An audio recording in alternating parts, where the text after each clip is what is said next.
Well, hello, Rivers Crossing. We have done a couple of podcasts, and we decided we would jump back on for this topic. We are in a series called Mind Monsters, which isn't necessarily about mental health, but more about the emotional and feeling struggles that we all have. When we were going through this series a few months ago and talking through it, I asked Pastor Paul, why are we doing this series? He said he just firmly believes that people can tackle some of these barriers in their life that their faith would grow. So, all right, let's lean into it. Let's talk through it. Let's get some practical advice to go along with spiritual advice. So I decided to sit down with some experts. So 3 therapists with me. I list all of their criteria and qualifications. It would be 20 minutes.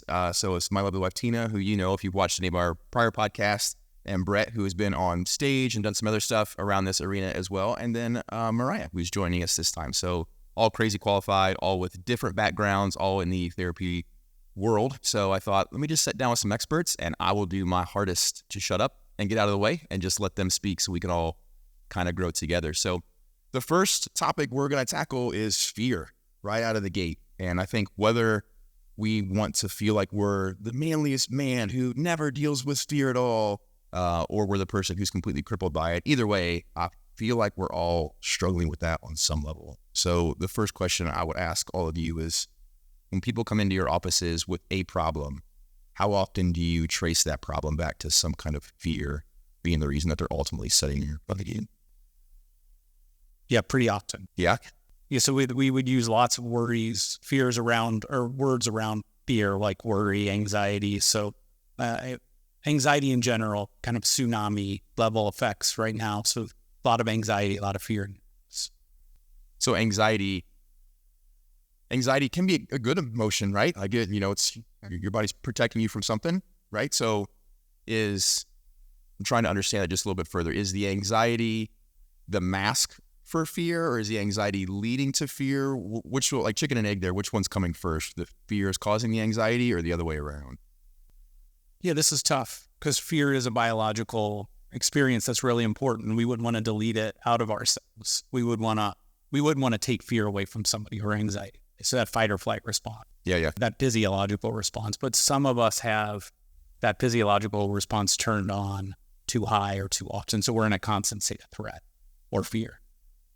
Yeah, it's a hard place because fear comes from a place of the unknown or the uncertain in our lives. So a lot of times that component leads to, when it turned up to high threat, we have to then decide, like, is this actually true? Or is my body just responding to something from something in the past that has labeled this as constant threat?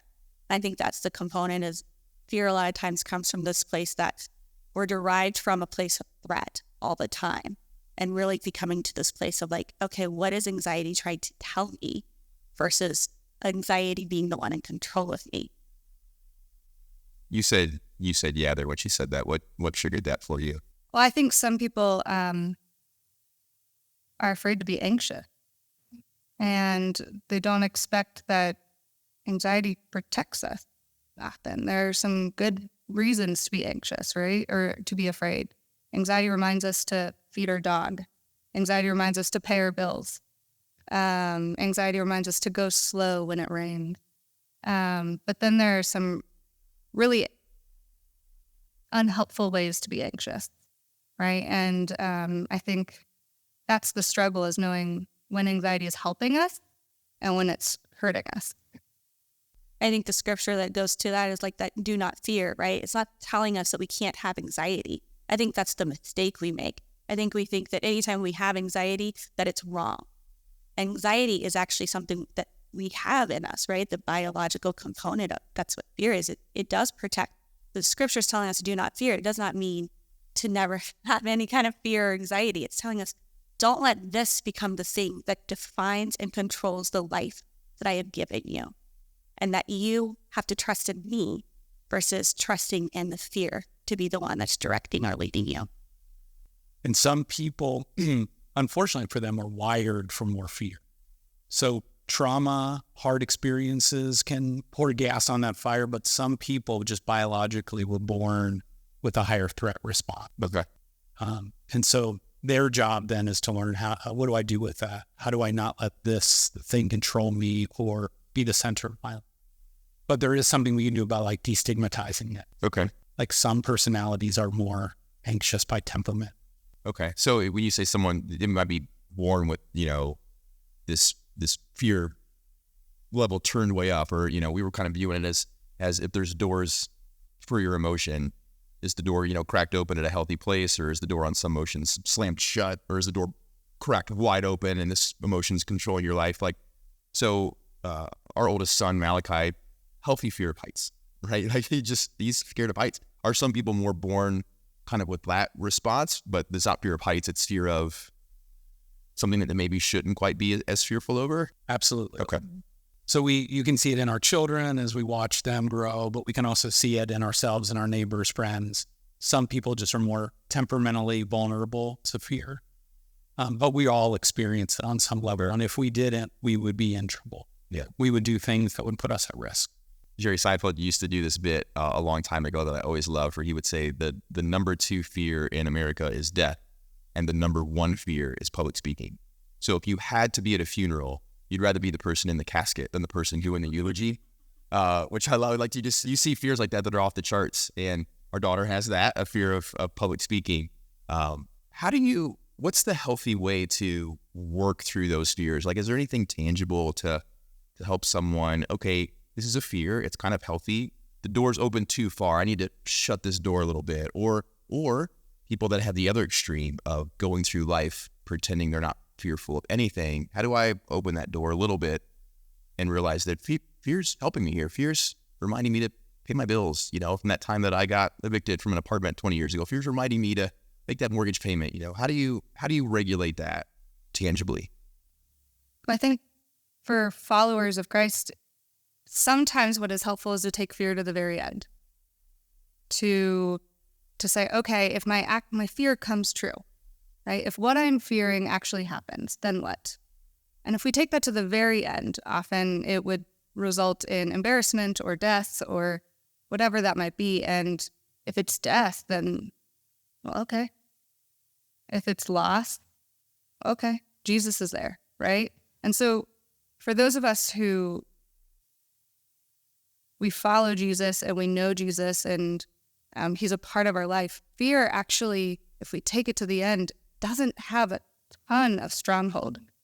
And I think that today we can be present and the anxiety takes us to the future. But when we take the future all the way to the future, it actually doesn't have a ton of legs to stand on. I have a nice example of this, I think. When my twins started to drive, obviously the parental fear is they're going to die in a car accident. And so I used this method to say, the only way I could get relief, I started with they're good drivers, they're responsible kids, they'll be okay, but that didn't suit me. It wasn't until I said, Jesus, if today's the day you want them, I trust you. They're yours. And I had to just go all the way to the end and just sit there every time it would come up, like, today's the day you want them, I trust you, take them. And that was the only thing that would get any relief from that intense fear. Yeah, and I think the component too is a lot of times we look at it from a place of what's the worst thing that could happen, right? I think also you go to a place of what could go right. If we lean into that fear a little bit and we find that it can be safe for us, what is the outcome that could come if we lean into that? Sometimes fear keeps us from taking that job, from asking that person out on a date, right? For going to a new place and trying it, for riding a roller coaster for the very first time. Sometimes if we lean into that fear, we actually find success. We actually find something that we enjoy, a passion. We find love. We find that driving gives you freedom, right? Now that your teenagers can drive, right? If we lean into those fears of seeing them from a place of maybe this can turn out right versus what is the worst thing that could happen? I think you have to look at it from both angles sometimes, because I think that speaks to what God calls us to. Not everything we fear comes from a place of harm. Sometimes it's just different, and different doesn't mean wrong. And staying curious. Oh, it's a great word. Yes. Such an antidote to fear. But what are the possibilities, Yeah. You have to have that courage, though. If you really go to those 8 Ds, we could go right down the line, but you have to have that courage to lean into anything that's curious. Take that by storm. I don't know who coined it, but I love this phrase, you have to name it to tame it. And sometimes we don't even know what it is that is blocking us from opening the door, taking a step, and even just acknowledging like this is fear. And if fear really is a liar, then what do I start to do with that? And what we know is I have to get my body calm so my brain will work. Yeah. And my brain will not work in a state of threat in the same way. So I can't hear, I can't learn, I can't listen very well when I'm afraid, and I can't take these courageous steps. So I've got to get my body calm. I've got to learn how to. Yeah. So I want to come back to that, but I just want to make sure I understand. So if someone was like, I'm just a fearful person, that's a hard thing to tackle, right? You want to get to a place where you're like, I'm afraid of this so that I can address this, right? It's hard to just address fear as an overarching thing. Or am I understanding that wrong? Yeah, saying you're a fearful person almost speaks to an identity, and we are not fearful people. We are someone who may struggle with fear or anxiety. We may have a biosocial component that exacerbates our anxiety and fear. That component is then for us to look at it and say, okay, let's acknowledge it. Let's quit fighting it, because that's exhausting. So let's acknowledge the fear. What am I actually afraid of right now? Well, I'm terrified. I'm sitting in a room right now with a bunch of microphones in front of me, right? But am I going to be okay? Yeah. If I'm not going to be okay, then what do we do to help us stay safe? That's the component. Sometimes fear is true.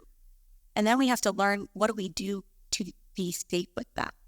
And those are where we come from, a place of, we have to calm ourselves down. Really, you have to deregulate that emotion for a minute so that it's not taking over, but I can start thinking, okay, what's going on? What do I know to be true right now?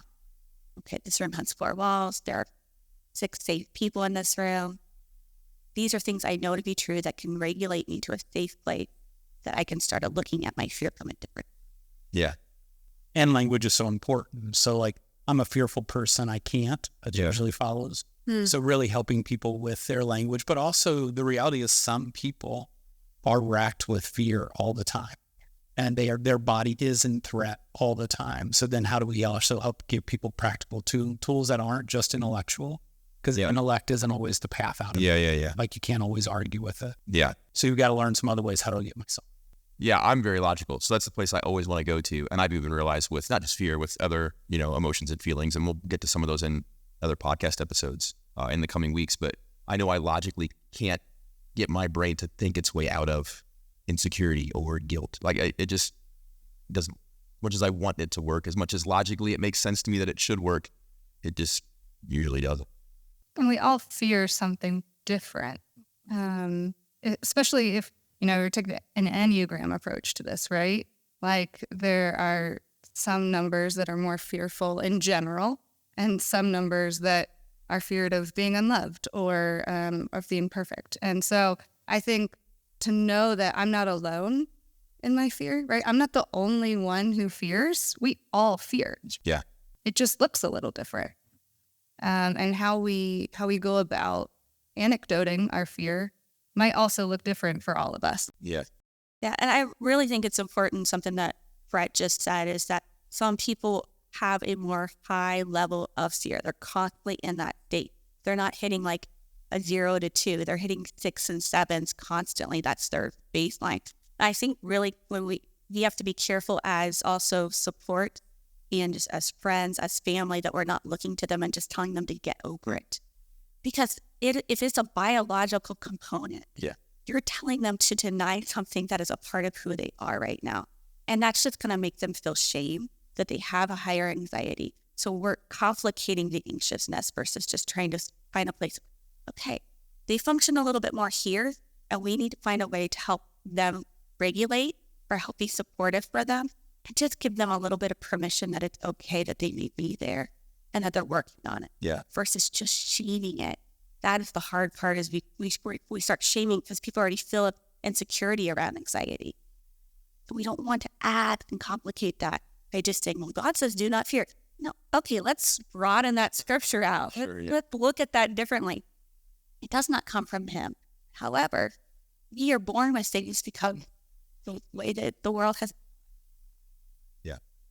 Yeah, I want to unpack that from 2 places. Number one, how do we, what you said before, of like, what's some tangible things we could give people on how do I regulate my emotions so that I can process? How do I just close this door a little bit just so I can think for a second? And then the same question for how do we deal with spouses and kids in our life? How do we help them through these things as well? So what tangible things would you give that person who is sitting in front of you, who's like, yep, what do I do when fear takes over and I'm at work, at school, at home, desperately trying to go to sleep, wake up at 2 o'clock in the morning and I'm crippled with fear now. What are try this to see if you can calm yourself down. Can I teach you guys one? No. Sure. Yes. Any day. This is called the physiological sigh. Andrew Huberman does a lot of research on breathing. Okay. And so when people have a big cry, at the end of the cry, they go, Yeah. or dogs, when they lay down, they'll double breathe. So we're going to breathe in twice. So we're going to breathe in right at the end of our breath, we're going to breathe in again. And then we're going to do a long exhale. And that long exhale slows our heart rate down. So Andrew Huberman gives all the science of why this works, but we'll do it 3 times. So I have some trouble with panic attacks. And I'll wake up in the middle of the night and pretty intense anxiety. And by the 4th breath, I can get physiologically a little calmer. So 2 breaths in and a long exhale. Ready?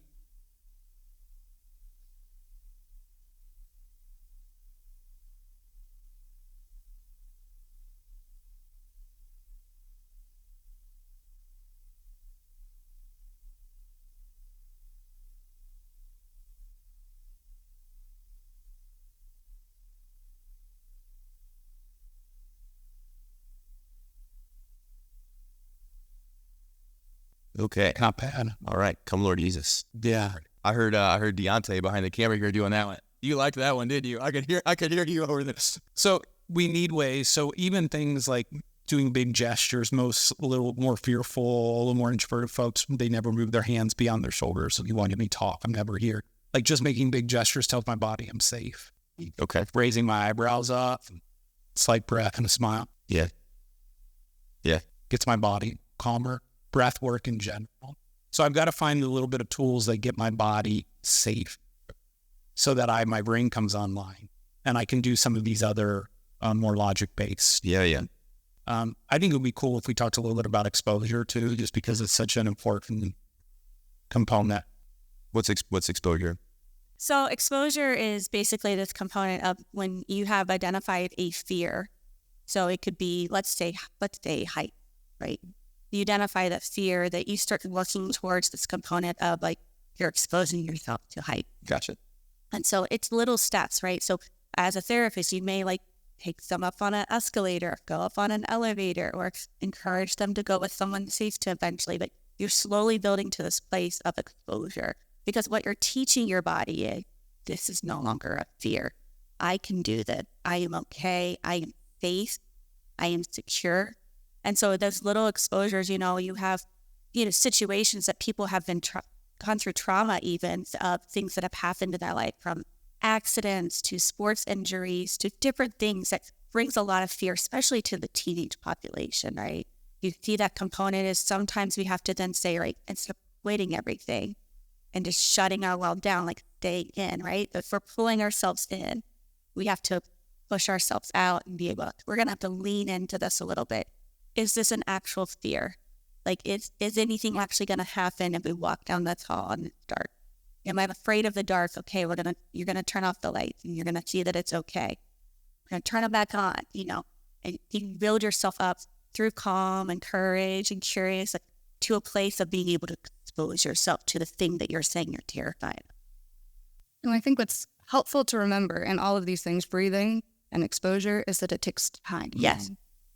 So often, I think anybody that comes into our office will think, okay, I'm afraid, fix me. Yeah. Right? Like, I don't want to be afraid anymore. And so often it's, okay, this takes a minute to teach our body how to decrease this fear. Our body has been afraid of this for decades. Why do we think that we can fix this, right, in 20 minutes? It's not possible. It's going to take some time to think through this and to feel through it and to regulate our body through it, right? Yeah. And people kind of intuitively pick too big of exposures.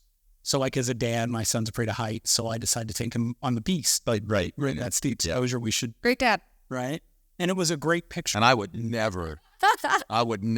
Looked like a demon was coming out of him as a photo of going down the hill. Yeah. So we obviously never ride a roller coaster ever again in his life, right? So we kind of intuitively go too fast. So if you go too fast, do you turn exposure to trauma? That's you worsen.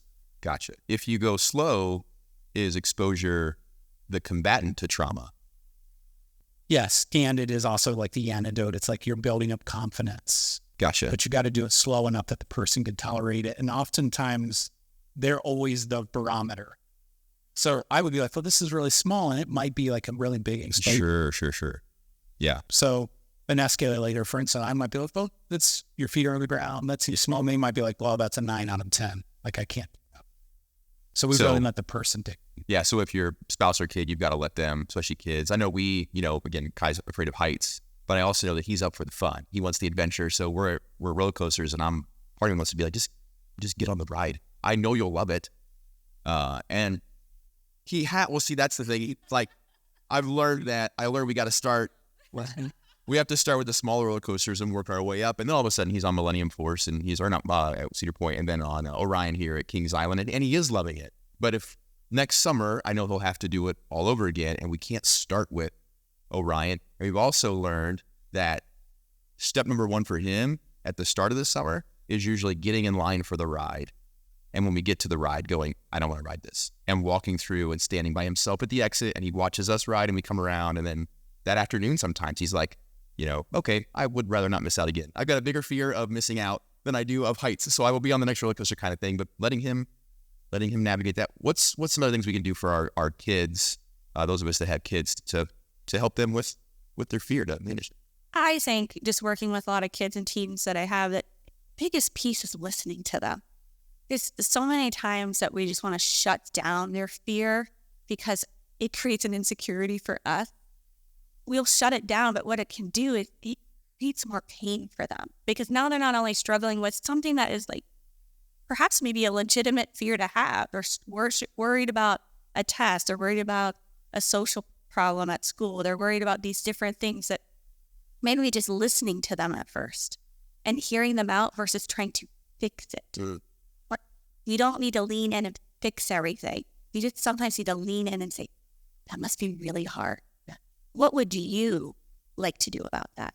What do you think would be the answer to that? And it takes a lot of regulating our own emotions as parents to lean into that. But that component, it speaks power to our kids and teens when we can start listening to what they're afraid of, so that we hear them and see them, because they're being vulnerable with you. Yeah. And that's, I think, one of the key components I've talked to parents so many times, like, you keep bringing them here wanting me to fix it, when they just want you to listen. Yeah. And all of our kids are kind of different ages, right? And mine are toddlers. And every time my 3-year-old cries, right, I obviously want her to stop crying. It's an incredibly difficult thing to see your 3-year-old cry. And something that we've been trying with her is, it's okay to cry. Yeah. Like, we're sad. That's totally okay. Tell me when you want to do the next thing. Or, it's okay to cry. You feel sad. What's going on? And I think so often it's like, oh my gosh, you're crying. What can I do to stop it? Like, how can we fix this? Do you need a treat? And it's okay. You cry, I'll be here. Yeah. Yeah, just to normalize parents. So all this training and how to listen and validate. And my kids would describe me as perfectionistic and impatient. That it is very difficult with your own family to do the process. Just like, I want you to be well. I want you to have it and to get it now, go do it right. And so, I would just going through the process, if I could do anything different as a parent, it would be to slow down and to just let things unfold more naturally and to not give my foot off the gas as a parent. Yeah. That's hard to do as a parent. It's a long journey as a parent. I want to ask you guys 2 more things. The last one will just kind of be some tangible things maybe we can recommend to people. But to take this back to a spiritual place, I know Paul will spend quite a bit of time talking about Romans 2, or just, don't be conformed to the age of the world we live in, but be transformed by the renewing of your mind. And that can start to feel like, an angel shows up and says, fear not. And you're like, okay, well, done fearing, right? It can feel that simple. So let's unpack that from a spiritual place of what does it mean to you more tangibly? Be transformed by the renewing of your mind. I think that speaks a lot to you saying this takes a minute. This is a process. Is that kind of where you would go with that? Well, yeah, and to be transformed by your mind, I think it's to remember what is true and what is untrue, right? Like, what do we have evidence for? Yes, this fear is valid. Yes, I have a propensity to be fearful as a person about this, and that's okay. And also, what is true? Yeah. And to hold both of those things at the same time is the transforming, is the holding two things at once. It's the living in gray. A lot of us want to live in black and white. And there are very, very few things in this world that are black and white. Like maybe on one hand, I can count them. And we often put pools and pools of things that are black and white. And when we learn to sit in slate gray or really, really light agreeable gray, right? Then that's where our mind starts stretching and understanding and resting and believing that we don't always have to be fearful. Yeah, that's great. Yeah. I would also think about some real powerful work in therapy and in just Christian life is what is my identity? What is my internal narrative about me? And anxiety will shape our language. It will talk about limitations and barriers and obstacles, and which really isn't consistent much with what Scripture says about us. So who does Jesus say I am? How am I meditating on that, marinating in that? That really takes a lot of work when anxiety has shaped, even from a chemical standpoint, your brain. So now that my body's a little safer, I'm doing some exposure. How do I really start to work on my identity? What do I think and say about me? Yeah. It's good. That's exactly what I was going to say. I think identity comes to a true component of it, right? So a lot of it is a reframing of the way you're thinking. Our mind plays a powerful component with our emotion.